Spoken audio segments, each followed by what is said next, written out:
Привет, товарищи! Welcome to my channel. Today I want to show you something pretty cool. So, I have one AR-15 and I have a second AR-15. One of them is an airsoft gun, whereas the other one is real. So which one's which? It's pretty hard to tell, but it's actually this one. This is the real one, and this is the airsoft version. Now the reason why I'm talking to you guys about this is whenever you're training with different kind of firearms, the cost of ammo gets pretty expensive, or you just may not have the actual place to go and train. And what kind of training I'm talking about as far as weapon manipulation.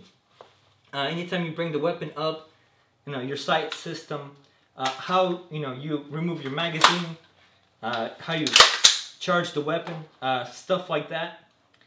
Sometimes it could be done at home with an airsoft rifle, and you can get used to your equipment, as far as inserting your magazines, using your dump pouches, breaking in your equipment, LBBs, vest, etc., etc. Airsoft guns, most of anywhere you go, they're fairly safe to use in your backyard, and you definitely won't go broke shooting them. So let me show you just a couple of comparisons and some just shooting videos, what I did, so you guys can kind of see the similarities. Alright, let's check it out.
If you guys notice, all of the features on the airsoft version and the real version are fairly the same, including your bolt release.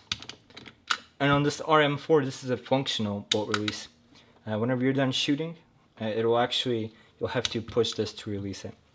Now, this obviously has the front switch, the full auto, the semi, and the safety. As with the real one, safety and fire. Obviously no front switch on here. But all in all, check it out. So I put it in semi. Then if you notice, I'm out of ammo. So what I have to do is pull that magazine out, replacement magazine, and release the bolt catch on the airsoft version to shoot again. But since this is the empty mag, notice it won't shoot again. See, bolt release.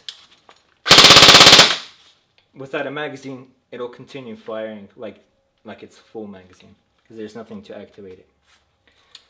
What's a nice thing about this RM4 is you can run other mid caps or high caps. The airsoft versions, and these are the real steel. Notice on the bottom, the four plates are identical, and you can use different Ranger tabs and other accessories because they are the same.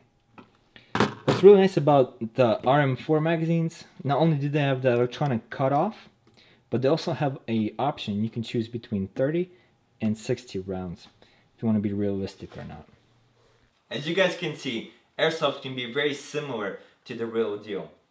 Now just keep in mind, you do get what you pay for, so if you buy a cheap $100 airsoft gun or less, don't expect super great results from it. They're really typically, in my experience, between 200-ish to 400. That's where you have really affordable and the most bang for your buck as far as airsoft guns go. Typically those guns shoot between 300 to about 450 foot per second, and that's where all the fun is at. In my opinion, where all the training is super realistic is close quarters combat, and that's whenever you're fighting in an urban environment. You have almost no time to react if you come around a corner and it's you and the enemy. That's where seconds count, and that's where airsoft is invaluable. Now, I'm not the first person to think that airsoft is a good training tool. Magpul, which makes the real deal furniture, magazines, and other stuff for the military, they've realized this early on, and they released the PTS line of furniture and airsoft magazines. And that's what this weapon is outfitted with. There's multiple, as far as the US is concerned, there's multiple police departments, and even some army units are actually given airsoft guns to train with. I'm telling you guys, airsoft is a super awesome training tool. And as always, I hope you guys enjoyed this kind of video. Go ahead and comment down below, subscribe if you haven't already. And as always, I'll see you guys next time. Пока-пока.